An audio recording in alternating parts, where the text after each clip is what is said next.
नमस्कार दोस्तों, मेरा नाम है अतुल श्रीवास्तव और स्वागत है आपका नेक्सस जीएस में।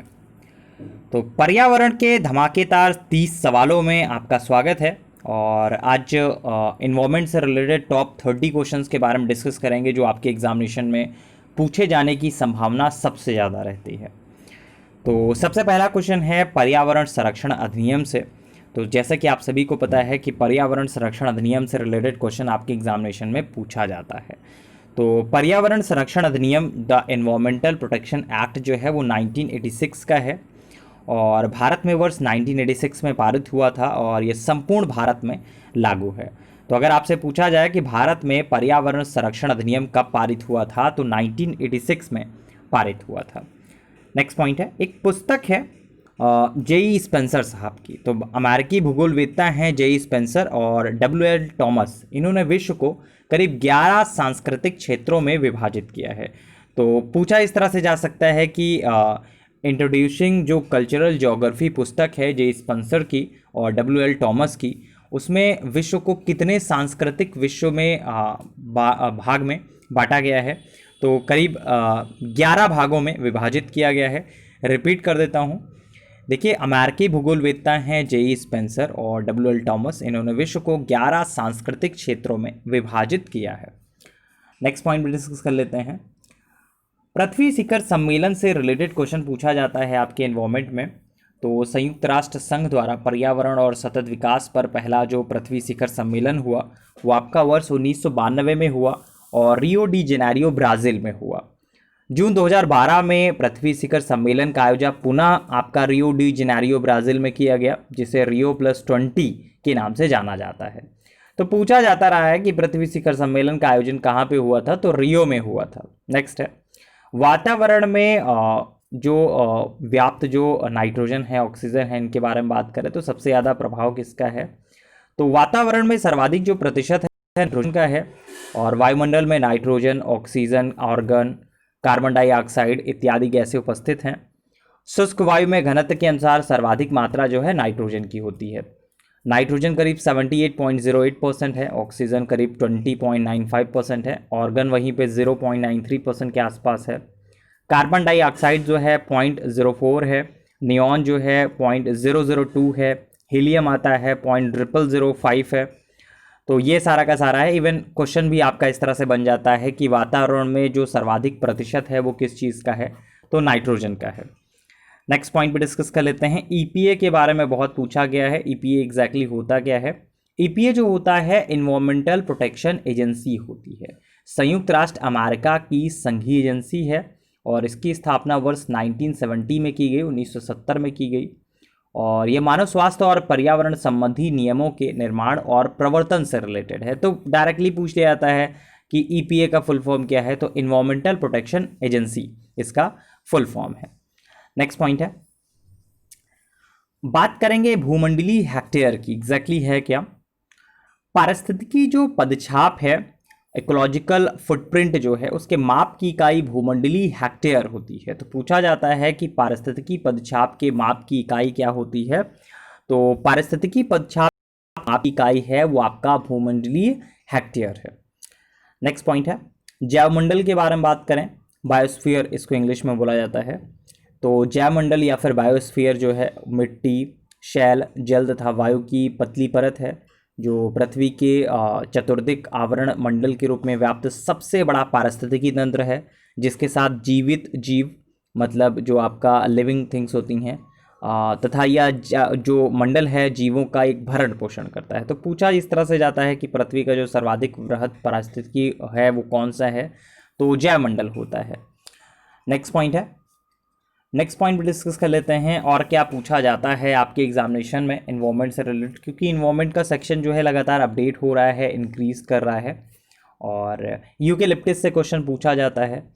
यूकेलिप्टिस को उसकी अत्यधिक जल ग्रहण शक्ति के कारण पर्यावरण शत्रु के रूप में घोषित किया गया है। इसको जिस स्थान पर लगाया जाता है वहाँ की मिट्टी का जो जलस्तर है काफ़ी नीचे चला जाता है और ये पौधा जो है ऑस्ट्रेलिया महाद्वीप में बहुत मात्रा में मिलता है। तो पूछा जाता है कि कौन सा ऐसा पेड़ है जो पारिस्थितिकी का मित्र नहीं है बल्कि शत्रु है, तो यूकेलिप्टस है। नेक्स्ट पॉइंट पे डिस्कस कर लेते हैं और क्या जो है आपके एग्जामिनेशन में जो पूछा जाता है या फिर आपका पूछा जा सकता है।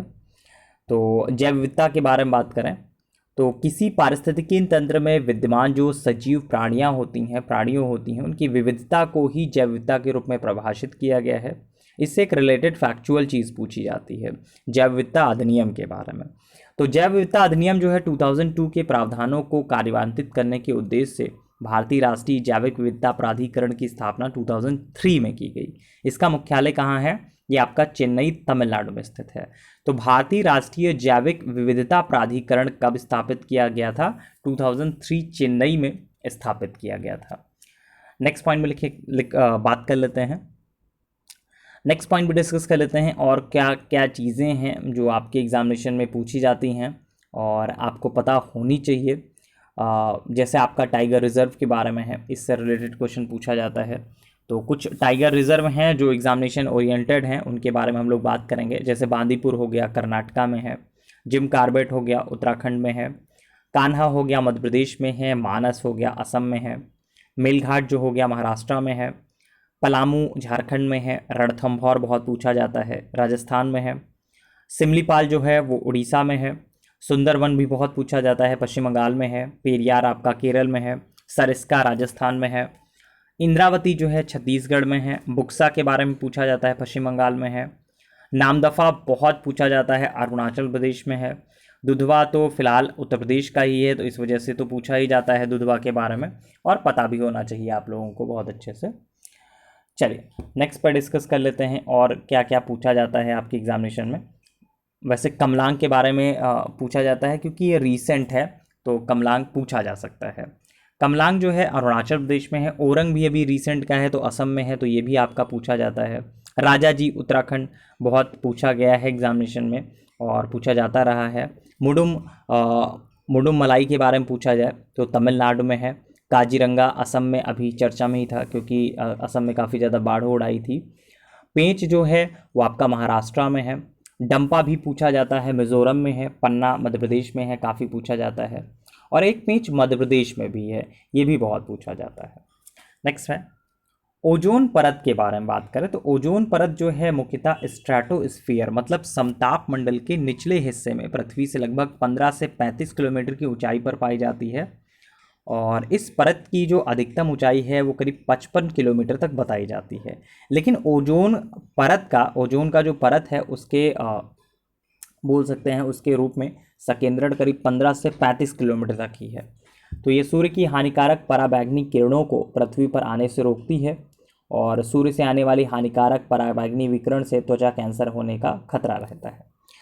तो और अगर हम लोग बात करें CFC के बारे में, CFC से रिलेटेड भी क्वेश्चन काफ़ी पूछे जाते रहे हैं आपके एग्जामिनेशन में। CFC का मतलब क्या होता है? CFC का मतलब होता है क्लोरोफ्लोरोकार्बन। तो मानव निर्मित रसायनों का एक समूह है जो रंगहीन और गंधहीन है, पूछा जाता है।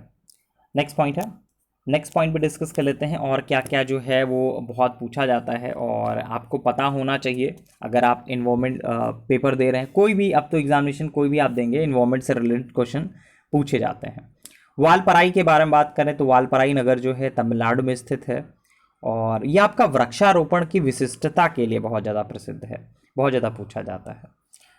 नेक्स्ट पॉइंट है कुछ जैवमंडल आरक्षित क्षेत्र हैं उनके बारे में अगर बात करें तो सिमलीपाल हो गया उड़ीसा में है। धियांग दिबांग भी बहुत पूछा जाता है, अरुणाचल प्रदेश में है।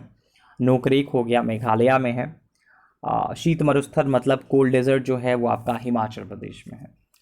तो ये आपके पर्यावरण के धमाकेदार 30 सवाल थे, 30 क्वेश्चन थे और इन 30 क्वेश्चन में बोल सकते हैं सारे के सारे इंपॉर्टेंट है और कोई भी आप एग्जामिनेशन देंगे, कोई भी A to Z आप इंडिया का कोई भी एग्जामिनेशन देंगे, इन 30 क्वेश्चन में एक क्वेश्चन तो आपको वैसे भी मिल जाना है क्योंकि सारे के सारे बेस क्वेश्चन हैं।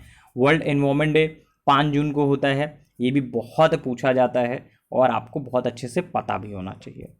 चलिए फिलहाल के लिए इतना ही। नेक्सस जीएस के दूसरे वीडियोस देखने के लिए आप नेक्सस जीएस के यूट्यूब चैनल को सब्सक्राइब कर सकते हैं। Thank you so much.